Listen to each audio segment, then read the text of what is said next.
Was buying an exhibit house in Czech Republic an actual good search fund acquisition? One of the advantages of the Czech Republic that banks are used to lending money to small companies, and it was very easy to get leverage. Talk a little bit about what drives the margin, because the margin is not found in providing wood and textiles. There are companies that would be more easily scalable, but I really like coming to work and working on making a Czech company world-class, able to compete with Western competition, which is what Czech people and what our employees deserve.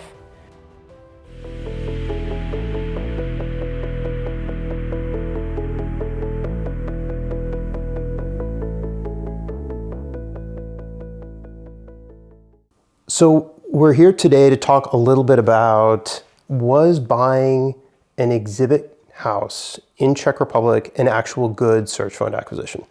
This is something we've talked about quite a lot, and there are a lot of points I think a lot of people would like to hear just in a discussion between us.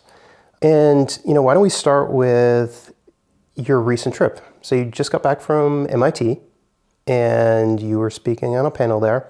What were some of the discussions around what makes a good target, what makes a good country or acquisition region? What were some of the things that they discussed? We discussed selection of a country a lot, and that's very relevant to us because back then we could choose whether we would search in the US or in the Czech Republic, and obviously in the US it would have been so much easier. We were told that we would get funded right away. There are so many more targets, so much more infrastructure for search funds. So it would have been easier there, but we chose Czech Republic. And we chose the country because we saw bigger potential there. Yeah, so we saw the bigger potential, but we also had the challenges, right? So Czech Republic is smaller, as many of the investors told us, there are only 100,000 SMEs. Of those, maybe 50,000 would be the size. Of those, maybe 2,000 would have the profitability metrics, not to say the recurring revenue. So what were some of the other considerations that they were talking about at MIT, but that people should keep in mind when focusing on a region to look for a company? Well, some people would say that you should choose a country that you know, where it will be easier for you. I actually disagree with that.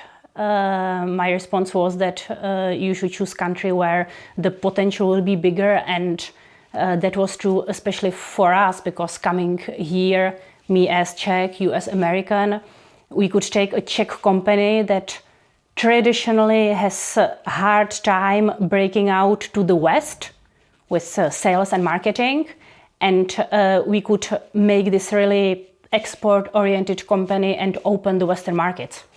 Okay, and what about the competition with private equity, though? In the U.S., some of the investors would say, well, if you're searching in the search fund range, which is, EBITDA from $750,000 to $2 million, and revenue between 3 to 15, you would come up against much less PE. But Czech Republic, how is it here? Oh, here it's much harder. Even if you go at a company with 1 million EBITDA, you are going to face PE competition. So yeah, that was another thing that we decided to go against and make it harder for ourselves. Okay. How do you think that us buying the exhibition company in 2018 influenced the market? Well, in two ways, right? So there's the impact of us in the Czech market, and then there's the impact of us in the exhibition industry. So I'm not as familiar with the Czech impact. So what happened in Czech after we acquired? After we acquired, there were 2 more searchers successfully raising a fund. Okay. As far as I know, they didn't acquire and they already closed the fund. They are not searching anymore. Okay. But both of them got funding, unlike us, because we were the first ones to search in Czech. Okay. So there's a precedent, and of course, like any type of investment thesis, you have fast followers, but the fast followers haven't really had the I don't know if you can call it a success. They haven't had the acquisitive success. Okay, so that's the Czech side. On the industry side, I think we know of 2 searchers who have acquired exhibition companies, one in Italy and one in Belgium. I don't know if the one in Italy was funded. He may have done it on a self basis. The one in Belgium definitely was funded. Not only were they funded, they've already acquired another one. So they understand that the roll-up, that this quest for scale is probably underway, but it's relatively new. So we do see it. We do see people pursuing this as a search acquisition, but it'll take years, to know how much success that they'll have or that we'll have. To be perfectly honest, we've decided that the Czech was the right opportunity for us. Let's look at the exhibition industry. When you look for a search fund target, really you're looking for, what are you looking for? Well, some of the typical criteria include recurring revenues, low capex, cash flow positive, high margins, high EBITDA. And those are the metrics that we could find in exhibitions. Mm-hmm. For us, additional criteria was that we wanted company that has nothing to do with government contracts. We wanted to be as far from any even potential sign of corruption as possible. Yeah. And we found that. We found that in exhibition industry. What I personally like the most about this industry is that, well, it's never boring, almost too much not boring, but also it can be very stable in terms of industry agnostic, because you can choose clients from many various industries, and we are very particular about choosing clients from boring, stable industries that will not be affected by some economic slowdown. And it sounds like some textbook thing, but it's very important, especially in economy like this. It's very calming that we know that our clients will be here even if economy goes down, and we won't be affected as much as some other industries. So that's true. So in terms of recurring revenue, so is the revenue really recurring? When we were doing this, one of our investors, Mr. Raj Sood, he drilled us on the recurring revenue on this company, and we had to walk that back a little bit and say it was reoccurring. And we came up with an analysis that said at that point when we were looking at Bira, the reoccurring revenue, basically how many times a client had a buying opportunity and they went with Bira, was about, 80? 8. I was going to say 80. I was going to round up. About 80%. So looking back, do you think what we've experienced has lived up to that? And do you think that would be a model for other search fund entrepreneurs looking at targets? We do have very repeated clients, that was proven, but it's far from any subscription model. Some other industries are much easier in these terms. Yes, we have repeated clients, that's great, but it's nowhere near to the pure recurring revenues that would be perfect for a search fund model. Yeah, I think I would agree with that. But of course, compared to how the model has grown, and recurring revenues has sort of expanded in meaning, I think, as the model has grown. But I think it holds up, I think. Yeah, so how about some other characteristics of exhibition industry? So, when search fund entrepreneurs are looking for targets, they also look for fragmentation in the industry. And I think we can really say that this is a fragmented industry. Just in Czech Republic alone, how many do we have? How many competitors? even though they're not really. Low tens, probably. Yeah, low tens. So that's Czech Republic. In Germany, what do you think there is? 100? 150? Maybe? And then there's French, then there's Dutch. And if you add them all together, I mean, has to be what? At least in the plane of high, of premium, not ultra premium, but premium, customized exhibition presence type of deliverables. There has to be probably in the high hundreds types of competitors across Europe, maybe mid hundreds. Do you think? So I think that hits the fragmentation. Margins. Do you think the margins hit the criteria for your average search fund? Yeah, I think we are good there. Yeah, I mean, without going into too much detail, I think generally across the industry you see margins about 20%. That's kind of if you're doing okay. Maybe higher or lower based on the size of the company, but okay, the margins are enough to support some leverage. So talking about the exhibition industry, it has also some specifics in terms of who operates these companies, right? Yeah, that is a good point. So almost every owner fits a specific demographic.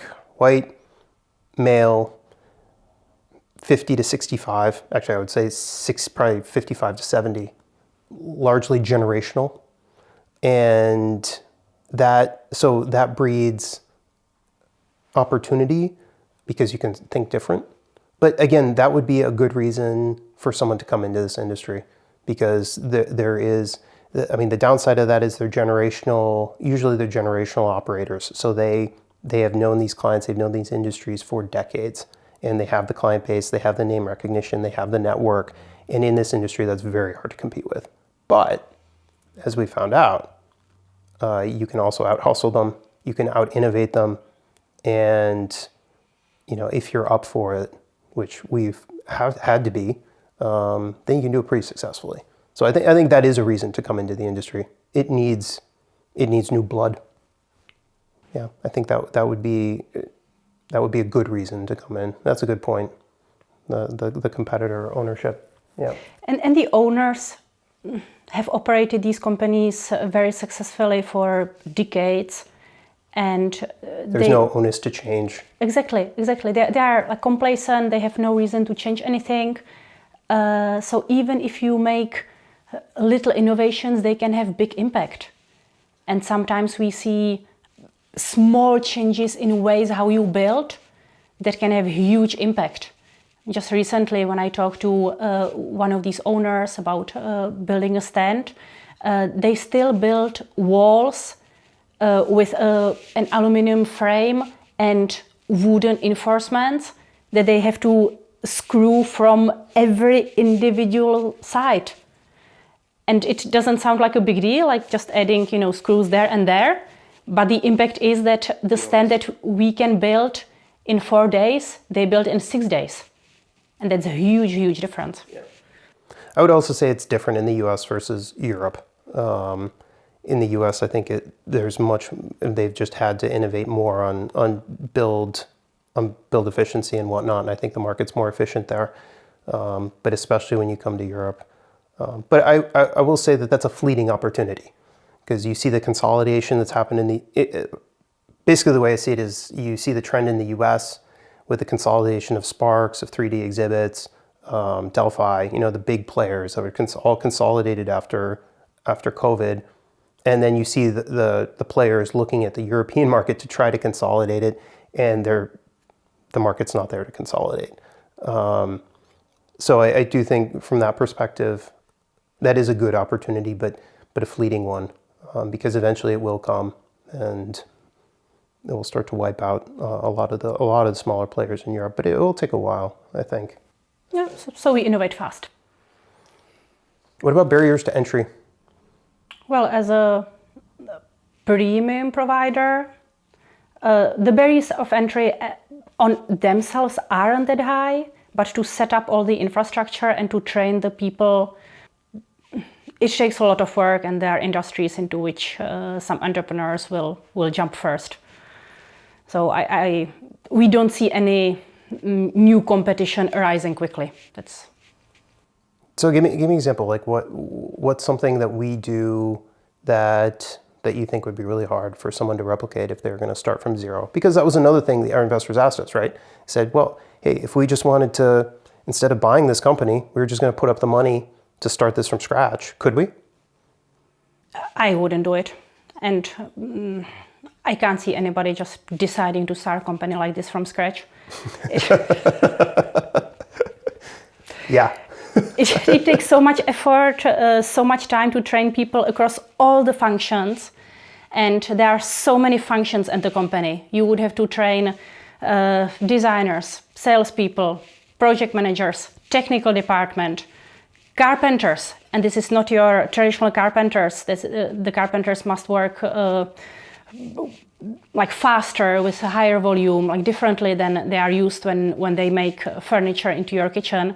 Electricians, metalsmithers, warehousemen, graphics people. It's a very complex organization with many functions, and it's not easy to set it up from ground. So that, I think, is the perfect kickoff point for the biggest argument why this isn't a good search fund acquisition. The complexity.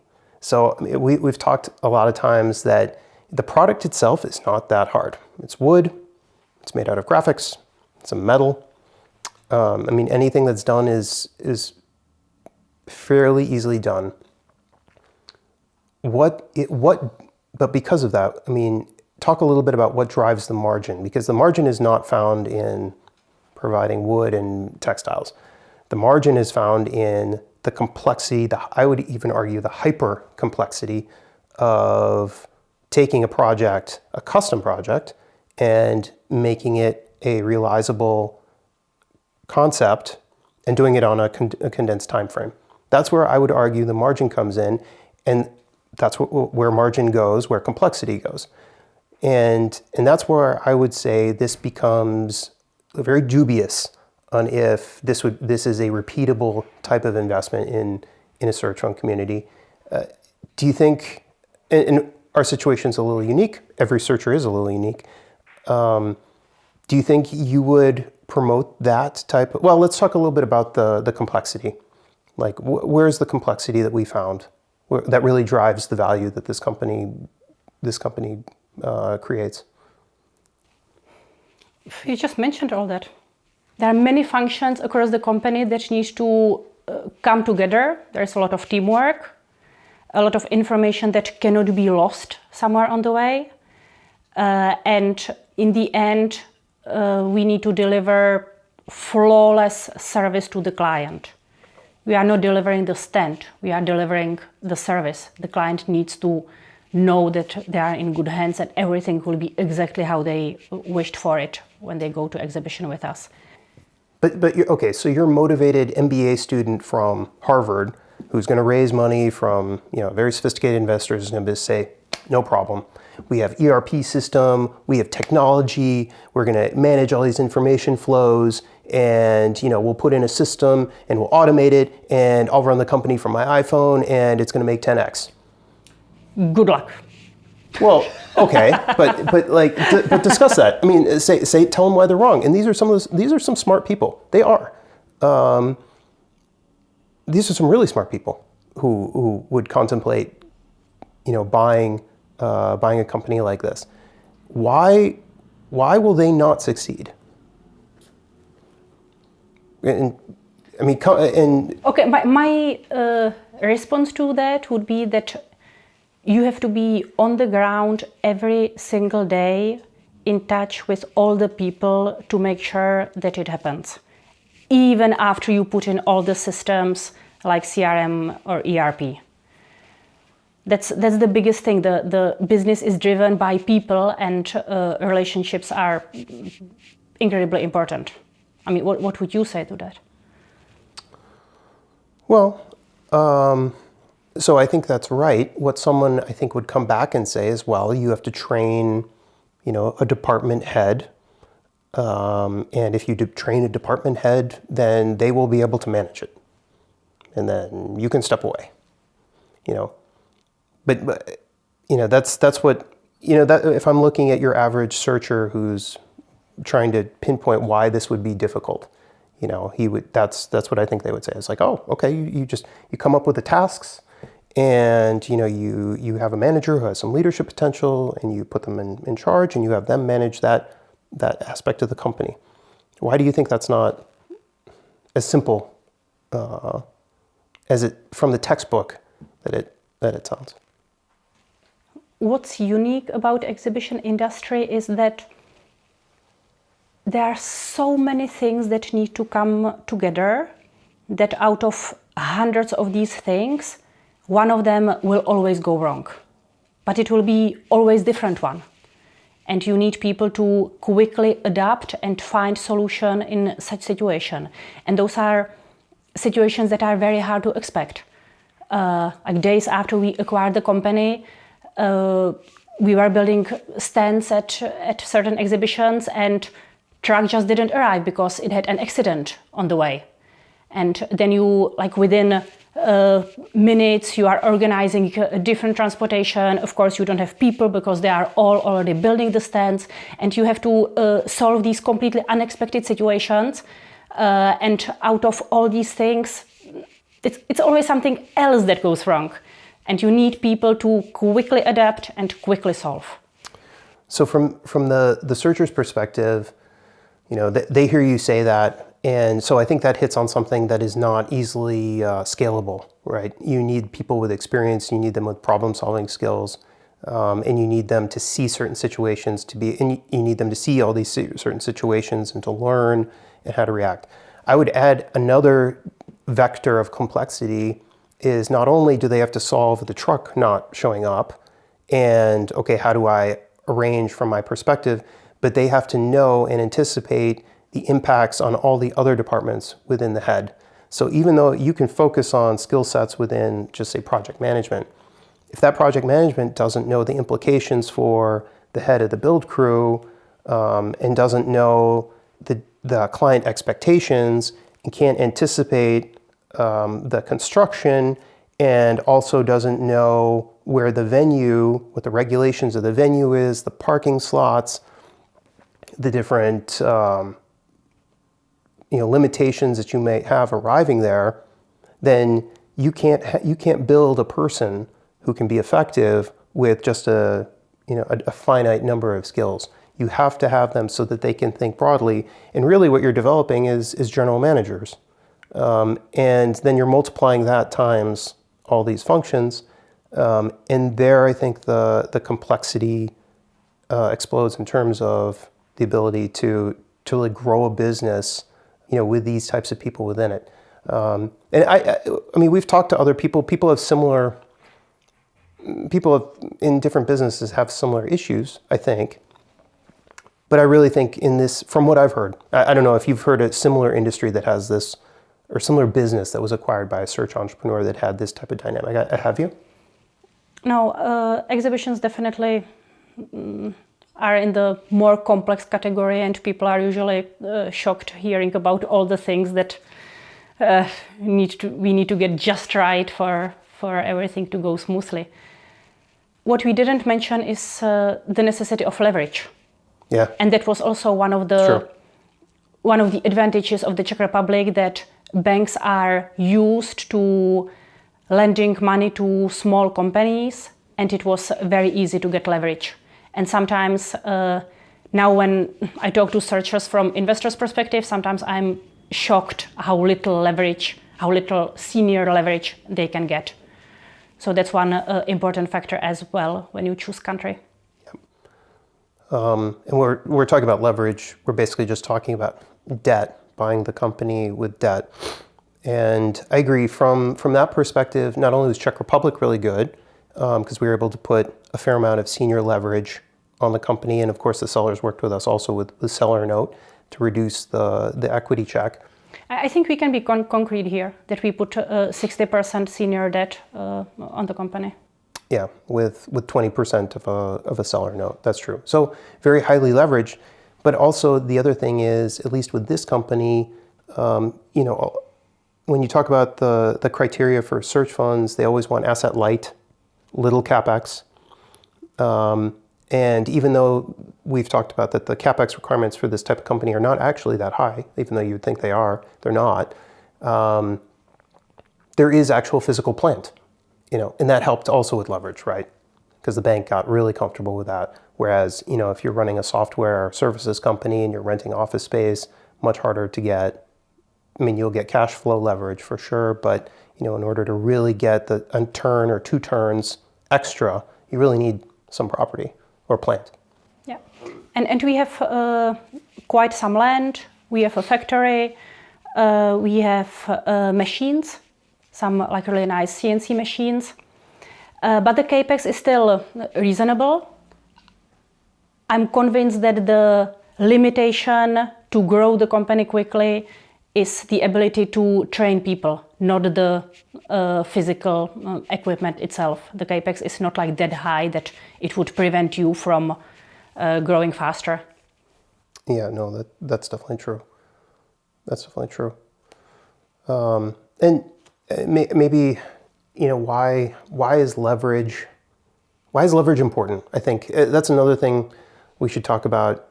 Why buying an exhibit house, in Czech Republic, okay, we get the leverage, but when you're buying an exhibit house, why would leverage be important for that acquisition? Like, why was that important to our investors? Well, it's like traditional finance question. So, as investment banker, you can respond to that from. No, tell like from our investor standpoint. Why were they? What do you remember? Because I don't really remember the discussions that we had about that, but I do remember them pushing more leverage. Do you remember why? It simply makes returns on equity easier to achieve.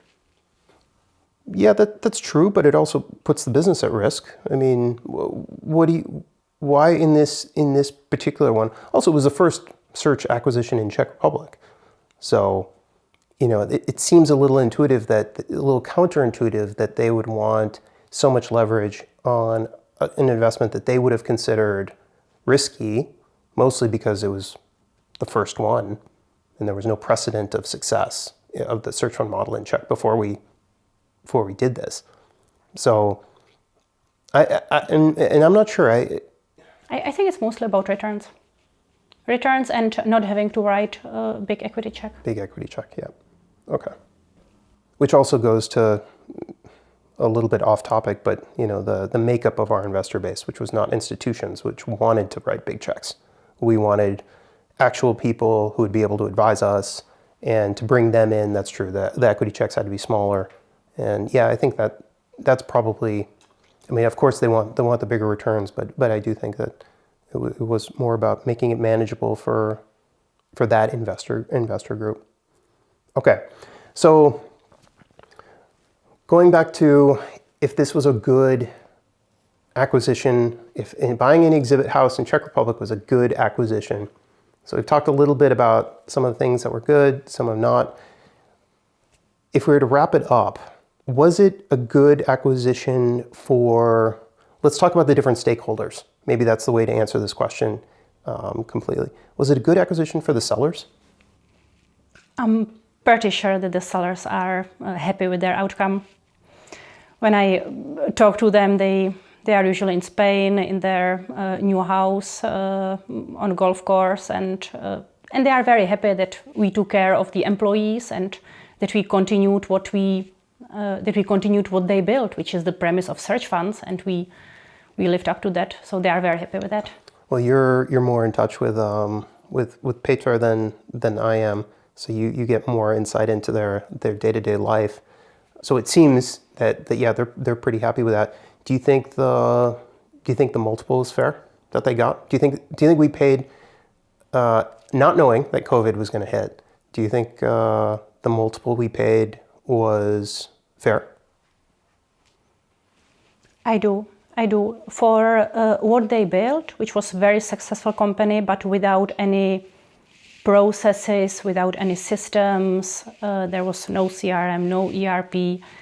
I think we were buying mostly the potential of the company, and I think we did pay fair price for it.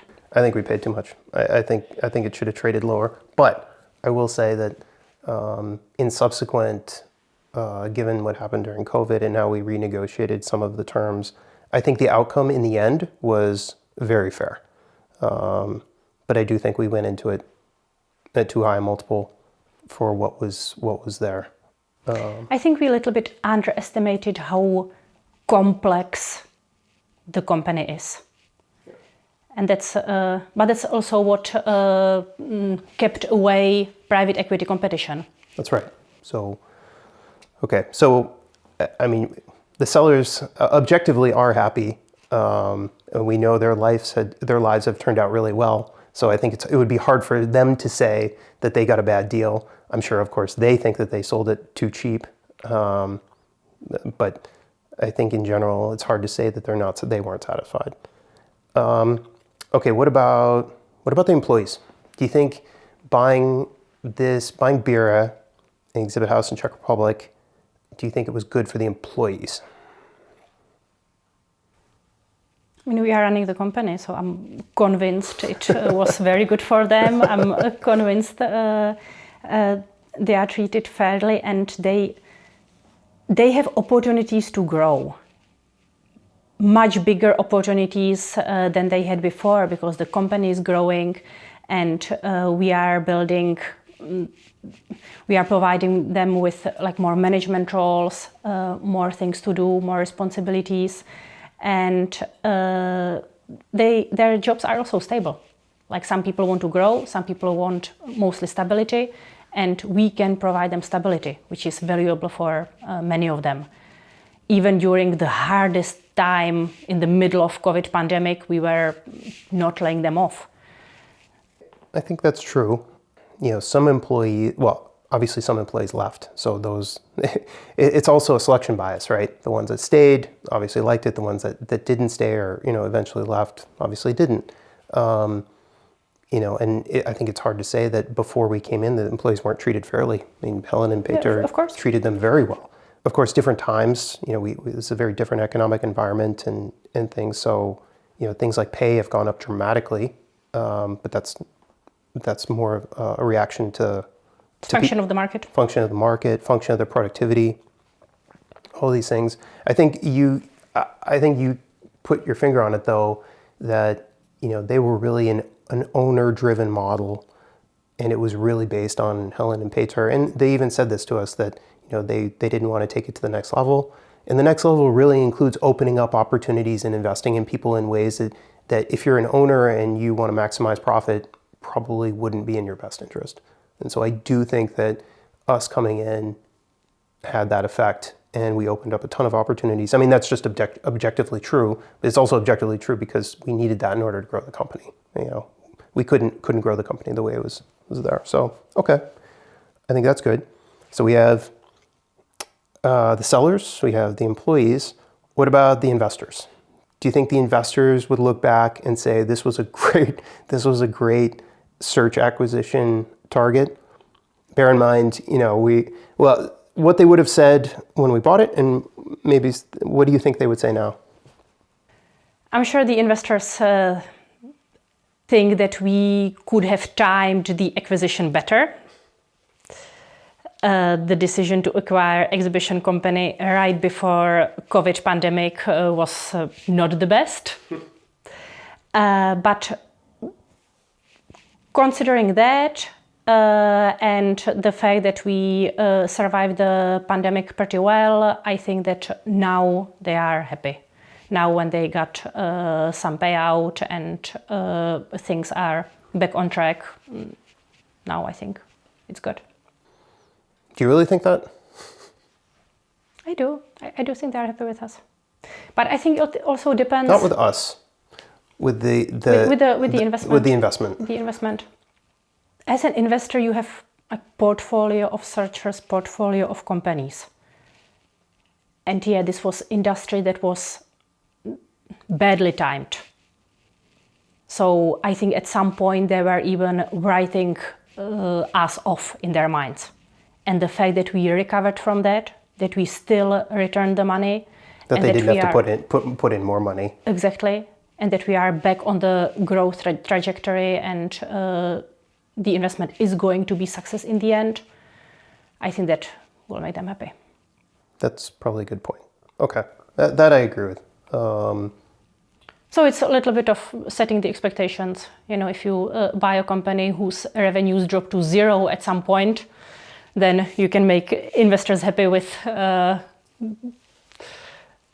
mean, when we pitched this, when we pitched the company, we thought, based on our projections, it was going to be a 6 times return investment over 4 or 5 years. No. 5 to 7 years. I think that's what we pitched, with something like a 40% IRR. I mean, with COVID, it's impossible to get to that IRR with the multiple. But the multiple, where do you think that will? Well, it just goes to how long the investors will stay in. The investors will stay in, because I think with the trajectory we're on now, they will get a multiple. They'll probably get a multiple money return. They'll probably be in the top 20 to 10% of search funds, just with the trajectory things are going. Of course, you never know. We could hit another COVID, but I think, investors have their different timing, right? And investors, even the ones that we're very close to, they hide the ball, and sometimes they don't even know themselves when they need returns, and how long they're willing to keep capital at work, and what other options they have. Mm-hmm. I think it will be, but again, with COVID, it just extended the headache. But yeah, I agree. They probably wrote it off, and so from a utility standpoint, where they thought they're gonna have no utility, 2 years later, this is totally back on track, and there's a lot of utility. So probably right. Okay. So how about clients? It's a good question. If I had to say from a client's perspective, I think it's hard to say it hasn't been in their benefit. If for no other reason, Helen and Petra were amazing founders, but one thing we brought is we've really extended the possibilities, the geography, and basically the offering. So, I mean, if you look at some clients that we had even back when we took it over, we've completely expanded and taken over a lot of their exhibition portfolio. And, whether that's a function of now we just have more salespeople, we have more touch points, we're able to do more because we've grown the company and built capacity. And how about new products we offer them? Yeah, that we've developed new data products. Of course, during COVID, there were virtual products, but those are still very niche, So I think it's more that we're just able to do more for them because we've grown and because we've invested in more people to be able to make these types of decisions, to offer these products, to see what their needs are, and then we can actually deliver them, which also increases complexity. But I think for clients, for us to come in, I think it was completely in their benefit. And not because they weren't getting a great product before, they definitely were. Just because I think we could do more for them. But I think that's not unique to us. I think if you brought in another buyer, they would have set the company on that trajectory as well. And maybe the last one, was it a good acquisition for us? We talk about this almost every day. And some days we have different opinions on this.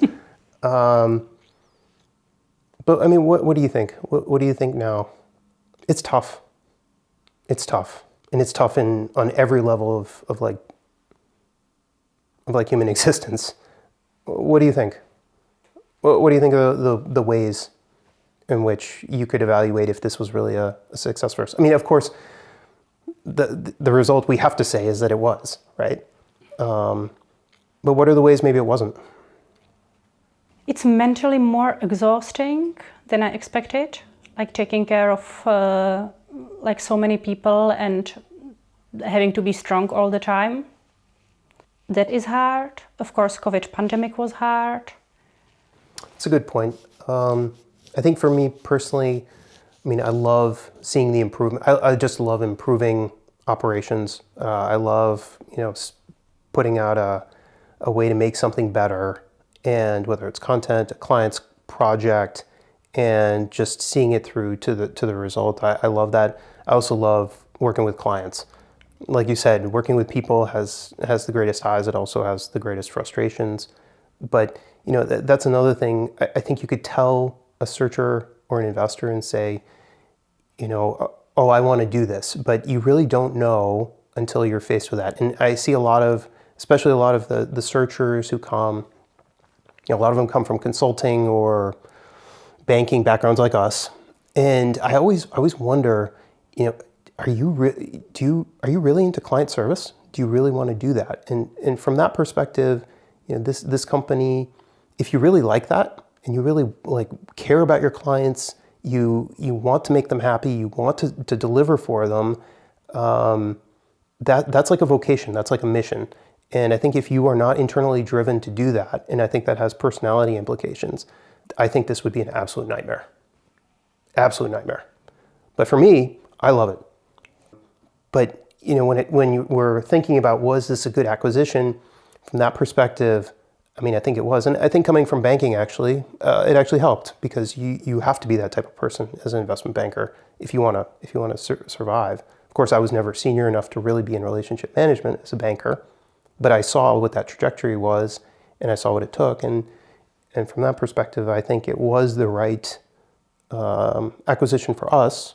And this function within the acquisition for me, likewise for you, dealing with more of the people and the Czech base of the company, and developing a company where they can grow. I think that's really fulfilling. That was part of your mission in finding this, right? So I think from that perspective, it was the right. But I don't know that translates to the broader community, I think is the way I would say that. Because, well, as you said, the disappointments can be enormous. And it's people business, and people bring the most joy when you develop them and when it goes well, but also most disappointment when you put your energy into them, but it doesn't work out, or they straight disappoint you in some ways. What's been the biggest disappointment? The biggest disappointment is when I poured a lot of energy into one of our employees, and they just left and started their own business in the same industry. That was toughest. That was toughest. But overall, I can't imagine another job than running a company, and I like our people. So it's tough, but worth it. So what else? So from another, asking whether this was a good acquisition in the end for us personally. So, financially, do you think it was a good choice for us? Financially, we would have done so much better staying in finance in New York. So much better. Yeah, it's true. When people look at this and they look at the case studies, they think they're going to get rich. This isn't the way to get rich. No, staying in New York would have been the way to do that. But I think it's like everything else. If we were to stick with it for 10 years, then I think we would do very well. And of course that's a plan, but it'll take years. And yeah, we would have made multiples of that in working in banking and in hedge funds in New York. I think that's absolutely true. So would you buy this company again? I don't know. It really depends on an alternative. We looked at that other company, like the nearshoring software company. And of course that company got bought three years after we sold it to a PE company. We sold the deal to yeah, a sold PE the company. deal, not the company, the deal to a PE company, and they did really well. So obviously, from a financial perspective, I wish we had done that. But from a personal perspective, I think this fits with us. the international orientation, the people management, and ultimately we did want to come to Czech and build a world-class company from a Czech company. And having meaning in your work. I mean, you compare that with New York. Having meaning in your work does have value, and that's really hard to explain to people, especially to searchers who, they're just focused on the returns, which they have to, because that's what investors look at. But personally, having meaning is just a world of difference. So I think from that perspective, it was right, and I would do it again. But yeah, the burden is tough. So was it good acquisition for us? From financial standpoint, probably not. We would have done much better had we stayed in New York. From personal standpoint, I think so. We probably chose it unnecessarily hard. There were companies that would be more easily scalable and that we could grow faster and less complex, with less complex operations. But I really like coming to work and working on making a Czech company world-class, famous, and able to compete with Western competition, which is what Czech people and what our employees deserve.